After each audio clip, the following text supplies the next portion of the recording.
Hi there, I'm Adam Ant, and I would like to welcome you to My Vintage, some of my favourite videos by other artists. I hope you enjoy it as much as I enjoy doing it.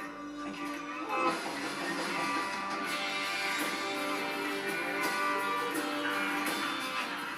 I was very fortunate to be in the right place at the right time when this new baby came along, this video revolution that came along. And I'd grown up pretty much with the Beatles, seeing Magical Mystery Tour and the occasional promotional film, but here it was, this new medium to send the song around the world without actually having to do the touring, which I did anyway. But it was a great opportunity for me. I thought, oh, the film course I took at art school at Hornsey College of Art is going to come into play. So I was able to do the storyboards for these things. It was pretty much going to be like a heroic thing, the sort of the home and holding up the coach, grabbing people's attention instead of their money. And I just had all these ideas. I've always thought, well, it's going to be a bit Errol Flynn. I'm going to jump through a window. There's got to be a thing. Hold up the coach, that's great, fantastic. You know, the whole Georgiania, the whole sort of 18th century that I love so much. And it was a freezing cold day, all out in the middle of nowhere. Really, one of the first videos to be shot as a feature film, so it's like a miniature feature film.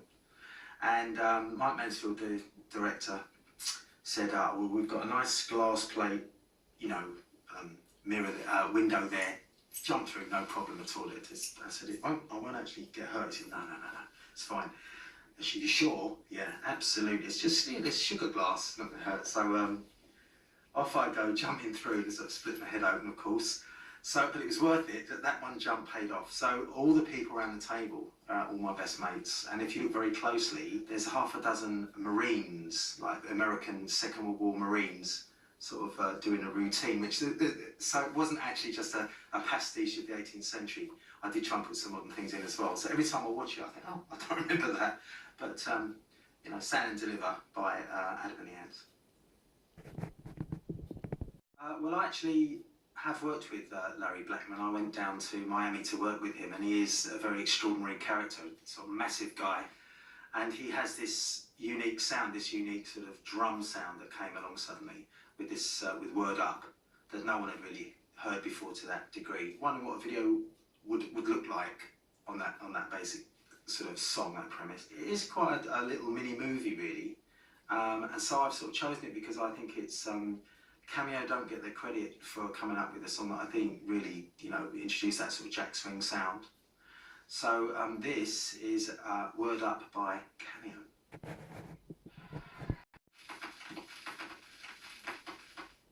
Gene Vincent's a great hero of mine, growing up listening to that song Be-Bop-A-Lula, and seeing him on Ready Steady Go at the end of his life, you know, as a sort of rock and roll Richard III, if you like, you know, sort of leaning down, and the angle about the man, the extraordinary performance he put in, the kind of pain and anguish.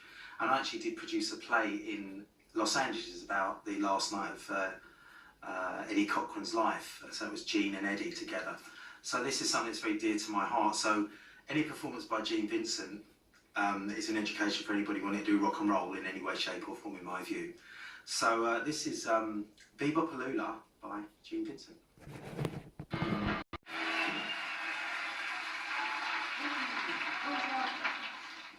Well, now on to the great Iggy Pop, who I think is one of the greatest live performers I've ever seen. I remember going to, in about late 70s, going to a rehearsal room, or a theatre. He was rehearsing, I think, for The Idiot, which was the album before this. And he was just playing along there, and this track I've chosen because it is really, it got used later on for commercials and such like, which was the last thing you'd expect, but it was lovely to see Iggy get some sort of across-the-board credit for his live work. So again, it's an education just to watch Iggy Pop perform, work an audience. It's one of my favourite songs. It's a very simple song, 3 or 4 chords, quite unusual chords, but they're good chords. So this is The Passenger by Iggy Pop.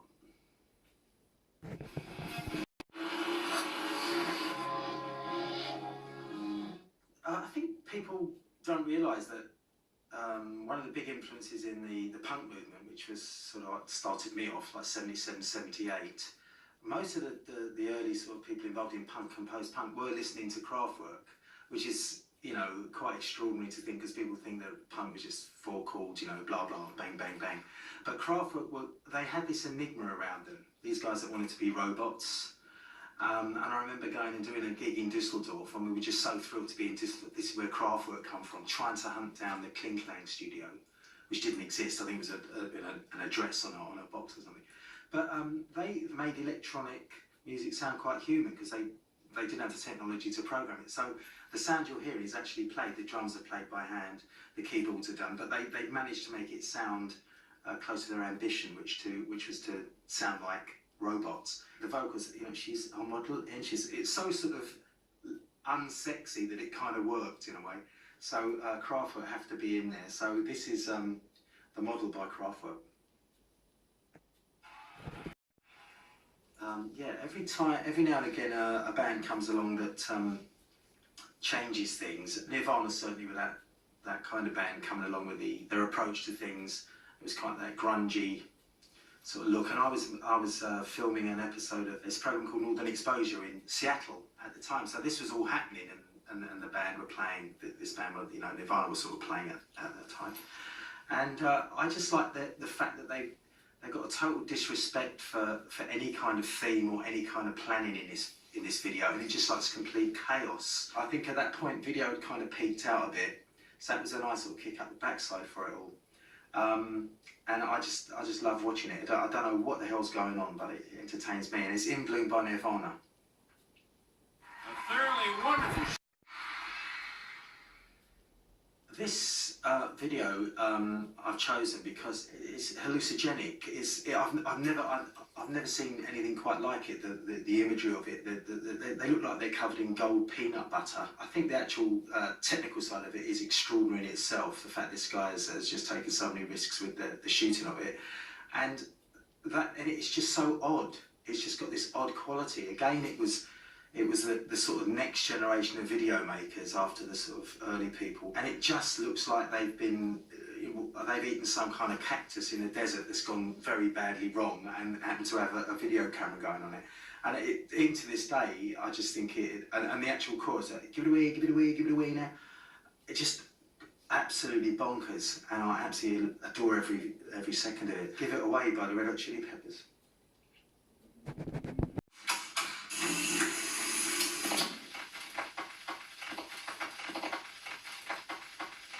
I'm a big fan of Terence Trent D'Arby. You know, he sort of came along in a big flash of success, and I think he was always pushing the envelope a lot as a writer. An extraordinary voice, a real lot of sort of Otis in the voice. Great performer, and I like the fact that he incorporated quite a lot of live performance into this. The way he looked, you know, the way his hair was, and the fact he combined sort of two-tone suits into the look as well. So it was a kind of look back to the classic days of sort of Otis Redding, but it had a very modern twist to it. And I can only say it's just a pleasure to watch Terence Trent D'Arby, whether it's on you know, a video or live or whatever. So this is Wishing Well by Terence Trent D'Arby.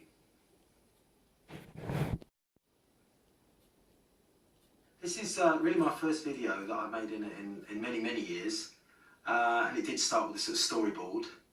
And it sort of covers a period of time when I lived in a very tiny town, Dayton, in Tennessee. So I wanted to kind of reflect that time in the song.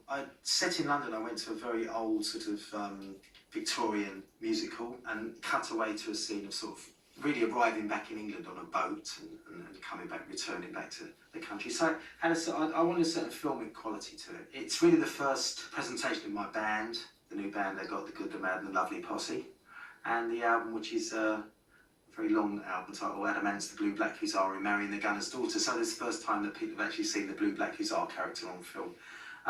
Primarily a performance piece, because I feel that was necessary, because that's what I've been doing. It's the return of the old Hussar who may have walked to Moscow with Napoleon and got back. That was the sort of theme of it. What would he look like all these years later? So there you have it. It's Cool Zombie by Adamant.